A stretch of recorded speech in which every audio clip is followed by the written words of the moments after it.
Saludos Corillo, bienvenido al episodio número 15 de Musicando con Yero.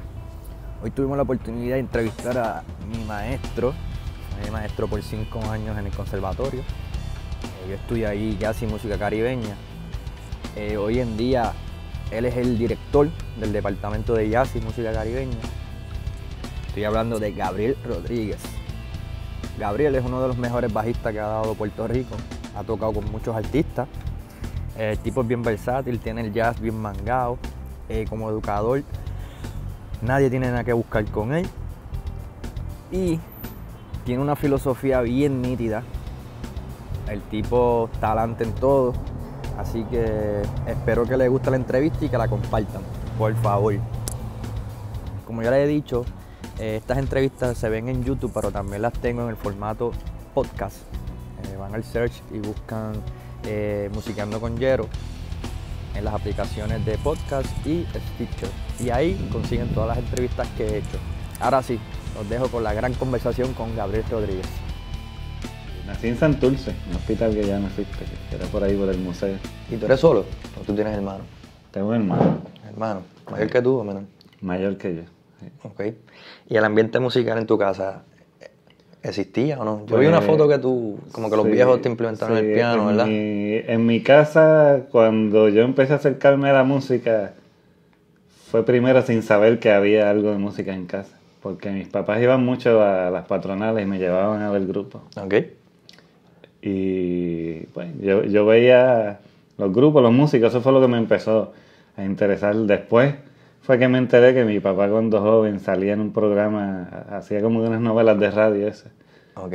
Y salía en un programa de Quiñones Vidal donde él tocaba guitarra y cantaba chamaquito, y salía en una película como... ¿Pero qué él hacía? ¿De extras o era el soundtrack de la película? Él salía en una película como hijo de protagonista. Él estudiaba arte dramático y estudiaba guitarra un poco, pero cantaba en el programa canciones de nene y cosas así. Okay. Y de eso pues yo me enteré después ya de estar en música. Pero de ahí fue de que ellos, ¿verdad?, me apoyaron siempre y me llevaban. ¿Y la música que escuchaban más en tu casa? Pues, si te recuerdas, música típica. Se escuchaba más música comercial o salsa o música comercial balada. Estamos hablando de Camilo VI, estamos hablando de esa gente, me imagino, ¿verdad? O cosas latinas, que se podía escuchar cosas de salsa, ¿verdad? De la época. Estamos hablando de finales de los 70, principios de los 80, por ahí.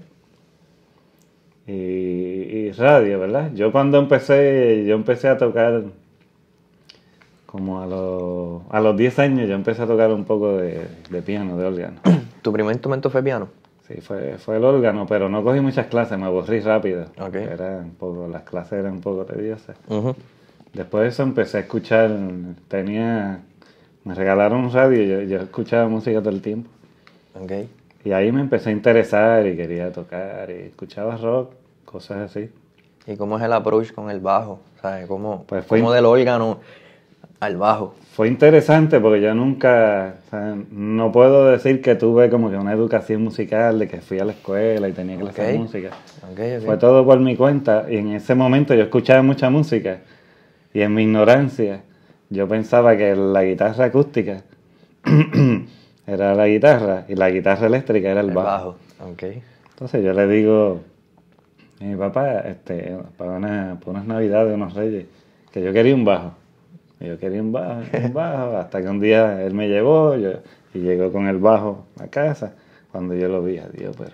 Esto no es. Esto le faltan como que unas cuerdas, las cuerdas son bien gordas. Y me estuvo raro. Y me puse a investigar y entonces descubrí, pero no me atreví a decirle nada a mi papá, claro, para que no se sintiera mal. Así que dije, pues voy a seguir tocando el bajo. ¿Te recuerdas cuál era el bajo? Era un Palmer blanco. Palmer. Y lo compré en Aponte Distributor, aquí mismo en la calle. Sí, Disco Hit. Muy bien. Y ahí te pusiste a practicar. Me puse a practicar, sí. A escuchar, a practicar. Yo lo que estaba yendo... tenía un amigo que tocaba bajo, así, me dijo algunas cosas. Mira, el bajo se coge así, se coge acá. Y él siempre como que me daba algunos tips. Okay. Y escucha esto, escucha lo otro. Yo te podría decir que ya cuando tengo el bajo, mi primera influencia, lo primero que empecé a escuchar fue Rush y Geddy Lee. Y esa fue como... Por el mismo amigo que me dijo, no, escucha esto, ¿verdad? Sí, rock progresivo. Me dijo que escuchara Jaco. Escuché algo ya con ese momento, como que no hice clic. Ajá. Pero me gustó. Y la escuchaba Rush, escuchaba, tú sabes. Sí, lo tuyo era rock mayormente. Sí. Y de ahí escuchaba un poco de otros grupos, Iron Maiden y así Osbourne, tú sabes, los grupos de esa onda ochentosos por ahí. O sea, y esa era tu práctica, tocar encima de esos discos. De los discos, sacar las canciones, tocar y me sabía una que otra escala así, pero lo que practicaba era con mucha técnica, ejercicio técnico. ¿Y cuándo es que tú dices, ok, el bajo es lo que me gusta y te pusiste para eso, de verdad? Sí, yo creo que fue poco a poco, ¿verdad? En esa búsqueda te podría decir que el momento que, tú sabes, pic, fue un día que yo entré a Margarita cuando era la Muñoz Rivera. Que ahora es Micheo, ¿verdad? Sí, ahora es Micheo, pero no estaba en ese lugar. Ah, ok. Estaba frente por allí por donde está el centro judicial. Por una tienda de las más grandes que había aquí. Hace rato eso, ok. Sí. Y cuando entró en la tienda, acababa de llegar un video, acabado de salir, que era John Patitucci Electric Bass One. Ajá. Cuando yo vi tocando eso ahí, eso me voló la cabeza. Yo dije, yo quiero hacer esto. Y ahí fue que empecé a buscar yo mismo por mi cuenta, a preguntar, a ir aquí y allá. Vi el video, ya tú sabes, 1,000,000 de veces. Y empecé a escudriñar, por ejemplo, las cosas que decía el video. Siempre me gustó el rock, me gustaba un poco de cosas de fusión, ¿verdad? Y tenía amigos que me traían cosas. Pero ese video yo creo que fue importante también, porque en una parte del video él habla de escuchar otros músicos y menciona a Charlie Parker. Okay. Y cuando él menciona eso, a mí me dio curiosidad. Entonces le pregunto a mi papá y me dice, mira, en Río Piedra hay un sitio, un sótano allá abajo, que se llama el Taller de Jazz Don Pedro, te voy a llevar allí. A ver. Okay. ¿Verdad? Y fuimos allá, el Taller de Jazz era un sótano que había allí y ese señor él traía artistas de jazz, Ramón se llama él, y tenía muchos discos de pasta, cassette. Okay. Y yo fui buscando quién es Charlie Parker. Y compré un cassette y cuando escuché eso, ahí fue que dije, eso me voló la cabeza más todavía. Y dije, yo quiero tocar jazz. Ok, muy bien. bien. De ahí para adelante fue... ¿Y la escena aquí de jazz estaba...? Pues ¿Estaban tocando jazz aquí o...? En ese tiempo había una escena bastante buena. Había muchos sitios donde tocaban jazz, había músicos de jazz. ¿O estaba más el Latin jazz? Se tocaba Latin jazz, pero había músicos de jazz. La escena era un poco diferente a lo que era ahora, porque... Hay algo que pasó en el transcurso de estos años, ¿verdad? Que no se habla mucho y yo creo que fue la caída de la música comercial, de la venta de discos y de las patronales y eso. Ajá. Hizo que muchos músicos que no tocaban jazz, que tocaban salsa, tocaban show y cosas, que sí les había gustado, sí habían estudiado, cuando esos guisos, ¿verdad? Acabaron, ellos vinieron entonces a tocar jazz. Okay. Y entonces ahora hay mucha de la gente que uno ve, tú sabes, como que jazzista, pero en realidad, ¿verdad? No es que sus comienzos no eran... no fueron sus comienzos, ni tocaron mucho jazz, es como que, o sea, estoy tocando otra cosa. Y el brinco, sí. Pero sí había gente aquí que se dedicaba al jazz y que estaban en la escena y que se puede decir que, aunque ahora no los reconocen como los que crearon la escena, a veces se reconoce más a los que vinieron de otros estilos, pues ya tenían nombre y eran famosos. Pero sí, y tocaban y yo iba a algunos sitios a verlos. Había un sitio en San Juan que se llamaba The Place. Okay. Después hubo un sitio en San Juan, Café de Alma, que allí en la Plaza de Alma. Allí fue donde ya yo empecé a ir y a meterme a tocar. ¿Hacían jamming y todo eso? Sí, ellos tocaban y cuando venían músicos dejaban tocar. Que el house band era Jimmy Rivera, Freddy Gómez en el bajo. Okay. Estaba el Venero tocaba saxofón. Y en el piano a veces tocaba Tony Renovales, a veces iba. El piano como cambiaba a veces era Ray Cohen que tocaba con el Apolo. Okay. Y Mark Montes. Esos tres pianistas me acuerdo haberlos visto allí. Y a veces iban guitarristas también. Y era candela. Tocar estándar por ahí para abajo. Cuando venían músicos de afuera caían ahí. Okay. ¿Cómo era, cambiando un poco el tema, tu práctica, si te recuerdas. ¿Cómo tú dirías tu práctica? Yo sé que es un tema clichoso, pero yo soy bruto, así que dime. Pues mira, yo siempre me he enfocado, desde que empecé, primero que nada, porque empecé muy curioso preguntándole a mucha gente. Y en ese tiempo al principio, que es otra cosa que yo veo diferente ahora, el tú ser bien joven y tener ese interés, a veces no era visto con buenos ojos. A veces te veían más como que viene a quitarme el guiso. El guiso, el serruchón. Y, ¿verdad? Y suena fuerte y feo, la gente a veces no lo habla, pero lo digo porque yo sé de gente que, ¿sabes? O que me llegaron a decir en la cara, yo no te puedo decir todos mis secretos. Uf. O que se viraban para que yo no viera lo que estaba tocando. Y eso a mí como que me cayó un poco pesado. Y yo dije, sí, pues yo me voy a dedicar a estudiar por mi cuenta y aprender a aprender y a practicar. Y yo puedo decir que si tú me preguntas qué es lo más que yo he practicado, es cómo practicar. Entonces yo empecé en esa búsqueda con amigos que tenía que iban afuera, le preguntaba, mira, ¿qué tú estás estudiando? ¿Qué dan allá? Me metía a buscar, ¿verdad? Y empezaba a practicar, a leer mucho. Yo leía muchas entrevistas y muchas de esas entrevistas, a veces los músicos decían, no, yo escuchaba tal cosa y practicaba tal cosa, entonces yo lo apuntaba. Y te ibas para buscaba qué era y practicaba. ¿Verdad? Al principio yo me enfoqué mucho en la técnica, ¿verdad? Practicar escala, practicar técnica y cosas así. Después lo latino. Empecé, ¿verdad? A escuchar música, a sacar tumbado, a tocar cosas latinas. ¿Y cómo tú, coges tu práctica, ¿verdad? Y tú dices, porque la práctica es mecánico, sí, ¿verdad? ¿Cómo haces una práctica musical? En el sentido de que diga, internalicé esto. O sea, ¿cómo expones lo que practicas a la música, mano? Lo que pasa es que a veces la gente le coge un poco miedo porque malinterpretan, ¿verdad? Un poco algo de la práctica y el pensar, ¿verdad? Y mucha gente dice, no, uno no puede pensar ni nada. Pero para tú no pensar, tú tienes que hacer mucho tiempo de no pensar. Mucho tiempo de pensar para no pensar. Ajá. ¿A qué me refiero? A que para tú hacer algo natural que esté en tu subconsciente, primero tú tienes que practicarlo bien. Entonces yo divido la práctica del tocar en eso. Yo no practico para tocar, ni cuando toco lo que practico. Yo trato de practicar para mi subconsciente, para que eso esté ahí natural. Cuando yo estoy tocando, las cosas que están internas, obviamente, bueno, internalizadas salen. Salen, definitivamente. Hay muchas cosas que yo voy a tocar y no me salen. Y si las trato de hacer, va a ser un reguero. Ajá, lo entiendo. No están ahí. Cuando algo está internalizado, pues ya no tengo ni que pensarlo. Va a salir natural. Okay. Yo trato de practicar así y pues, dividir. Siempre practico técnica, ¿verdad? Porque la técnica te ayuda, es una conexión entre el oído, entre lo que sabes, entre poder reaccionar.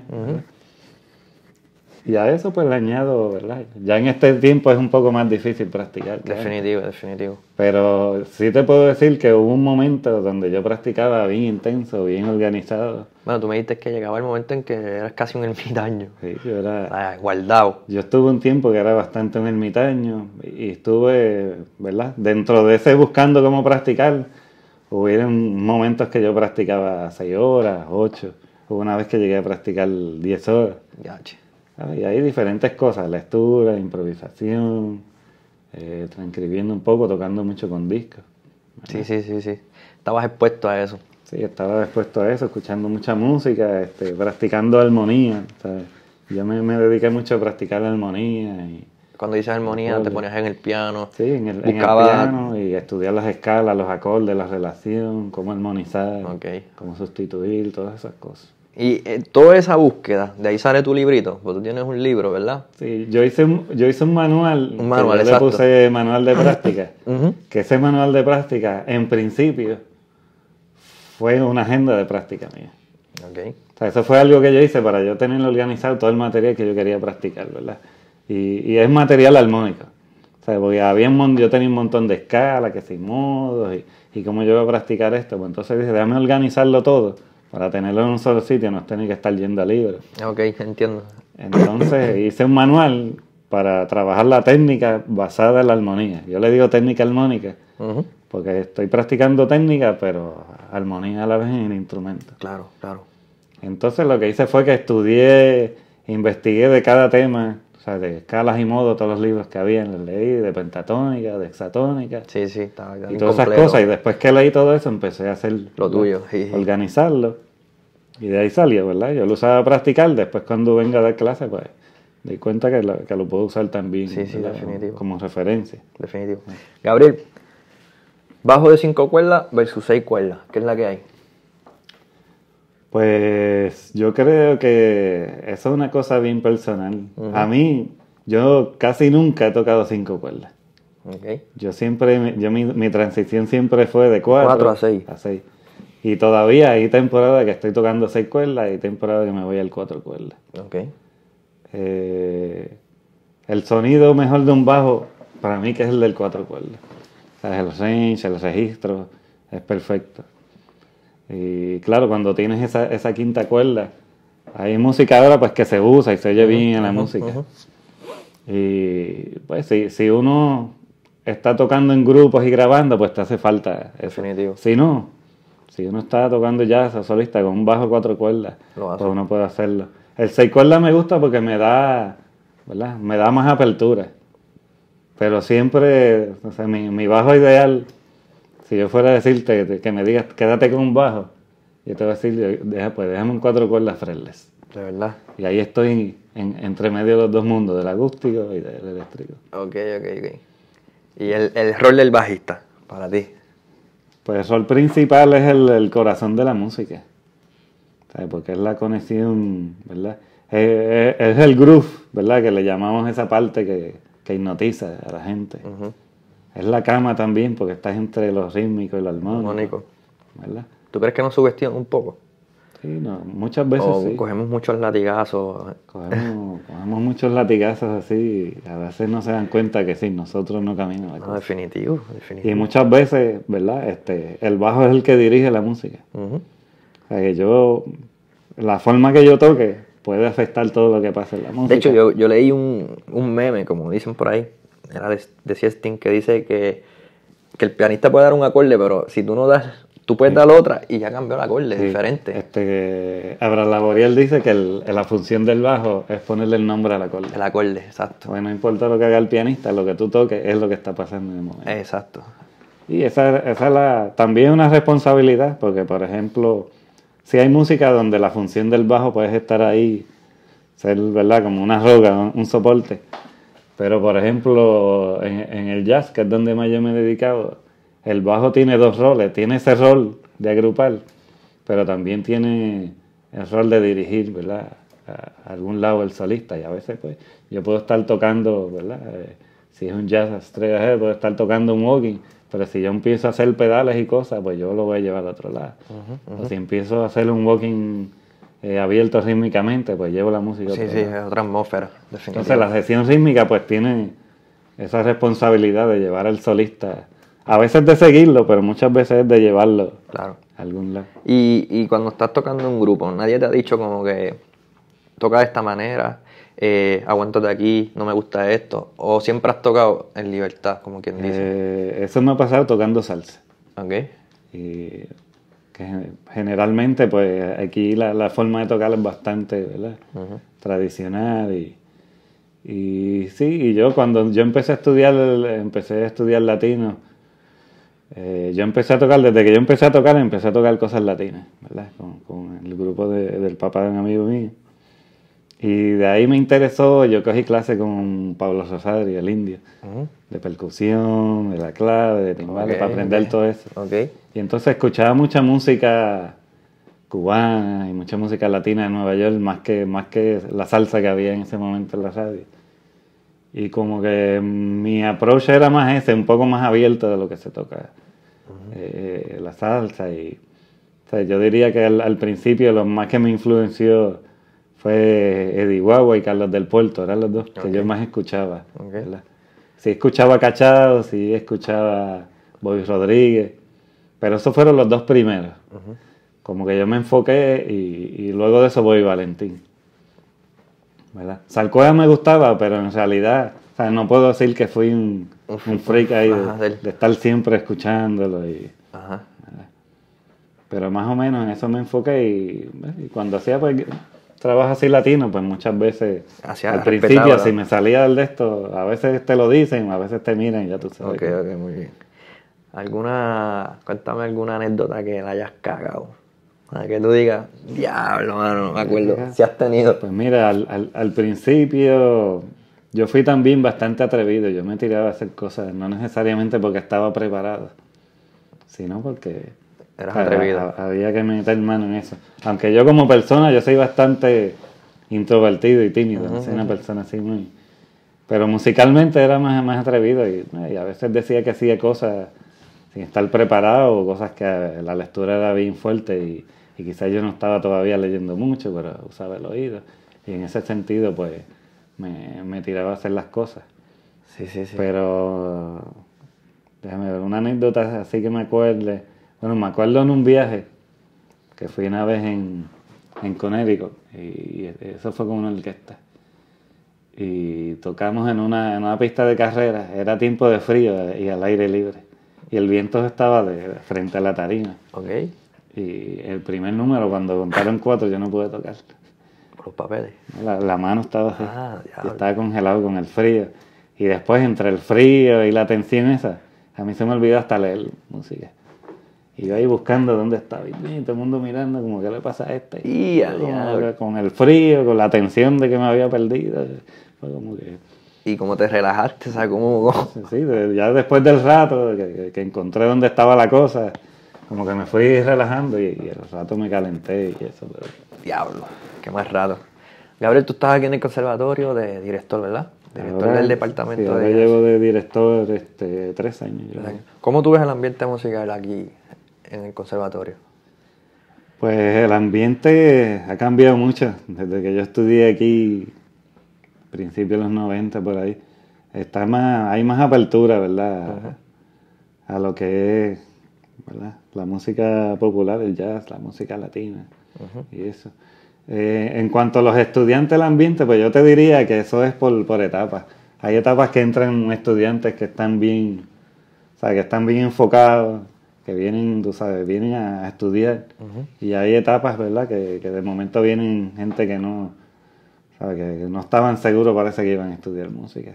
Entonces estaban entre ese sub y baja. Siempre tratamos de, pues, nosotros acá como profesores, pues ayudarlos y motivarlos.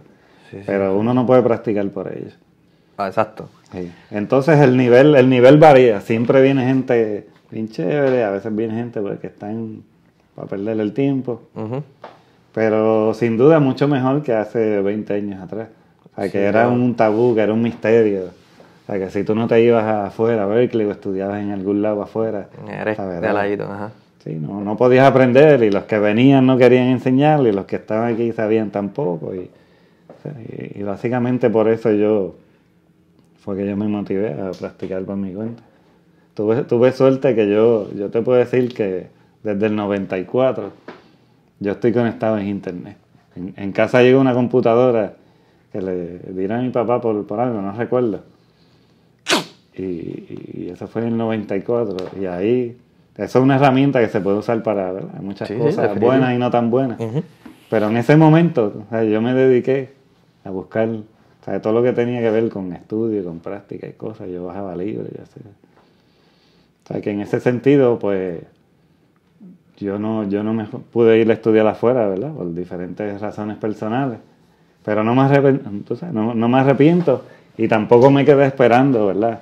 Como que hay gente como que no, Llegará el día. Si llegara el día, cojo unas vacaciones y cuando me vaya a ir practico.